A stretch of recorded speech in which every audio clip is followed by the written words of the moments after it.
Bismillahirrahmanirrahim. Assalamualaikum warahmatullahi wabarakatuh.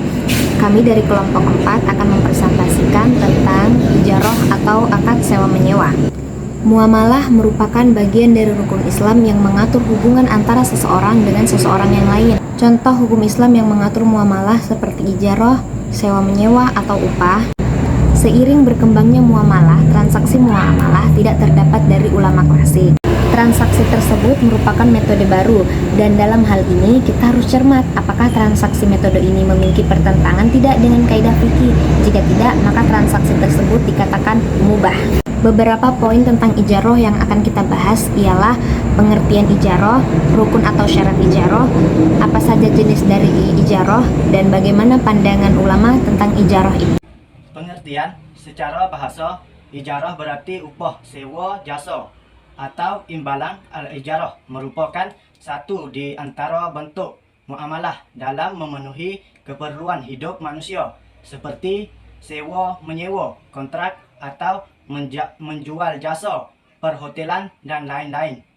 Menurut Undang-Undang Nomor 21 Tahun 2008 tentang Perbankan Syariah, pengertian akad ijarah adalah perjanjian penyediaan dana dalam rangka memindahkan hak guna manfaat dari suatu barang yang didasarkan pada transaksi sewa menyewa, di mana pemindahan ini tidak ikuti dengan perpindahan kepemilikan barang itu sendiri. Menurut Undang-Undang Nomor 19 Tahun 2008 tentang Surat Berharga Syariah, akad ijarah adalah satu perjanjian di mana satu di antara pihak menyewa hak atas asetnya kepada pihak lain berdasarkan biaya dan periode sewa menyewa yang telah disepakati. Dasar hukum dalam Al-Quran yang berbunyi fa'in arda'na lakum fa'tuhunna ujurahunna, yang bermaksud jika mereka menyusukan anak-anakmu untukmu, maka berikanlah mereka upahnya. Dalam hadis yang berbunyi u'tul ajira ahrahu qabla ayyajifa arafkuhu, yang berarti berikanlah upah pekerja sebelum keringatnya kering. Rukun ijarah. Menurut jumhur ulama, rukun ijarah ada 4, yaitu 1.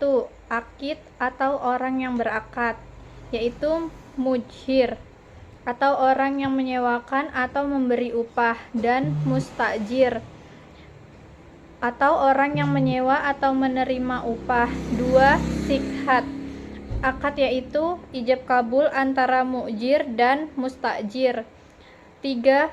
Ujrah atau upah. 4. Maqud alaih atau manfaat, barang yang disewakan atau sesuatu yang dikerjakan. Syarat ijarah. Syarat ijarah yang perlu diketahui: 1. Pihak penyelenggara akad, baik penyewa maupun yang menyewakan, tidak atas keterpaksaan. Kemudian orang yang tidak sah melakukan akad ijarah adalah orang yang belum dewasa atau dalam keadaan tidak sadar. 2. Objek yang disewakan harus berwujud sama sesuai realitas dan tidak dilebih-lebihkan sehingga meminimalkan unsur penipuan. 3. Kegunaan dari objek yang disewakan merupakan suatu yang bersifat mubah atau dibolehkan, bukan haram. 4. Pemberian imbalan atau upah dalam transaksi ijarah harus berwujud sesuatu yang dapat memberikan keuntungan bagi pihak penyewa.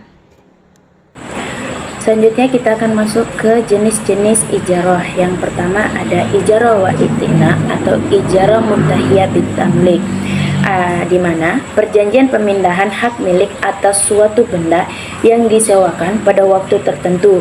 Pengalihan kepemilikan dapat dilakukan setelah transaksi pembayaran atas objek ijarah telah selesai.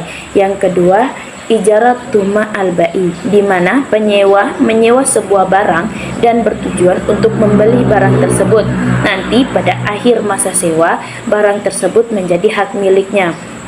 Yang ketiga ada ijarah mausufa bil aqdimah, di mana akad ini harus menjelaskan secara jelas keuntungan dan jasa yang disewakan, tetapi tidak melibatkan properti yang menghasilkan manfaat. Meskipun terjadi kerusakan pada properti, kontrak tetap berjalan. Yang keempat ada ijarah manfaat, di mana objek sewa ini berupa aset tidak bergerak seperti pakaian, perhiasan, kendaraan, atau rumah. Yang kelima ada ijarah pekerjaan, di mana menyewakan objek dalam bentuk pekerjaan atau jasa seperti perbaikan barang, pembangunan bangunan, penjahitan baju, atau pengantaran paket.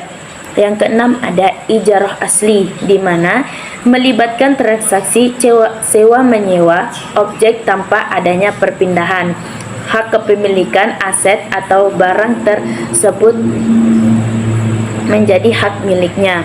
Yang ketujuh ada ijarah lanjut, di mana menyewakan aset atau barang yang sebelumnya telah disewakan oleh pemilik kepada pihak lain.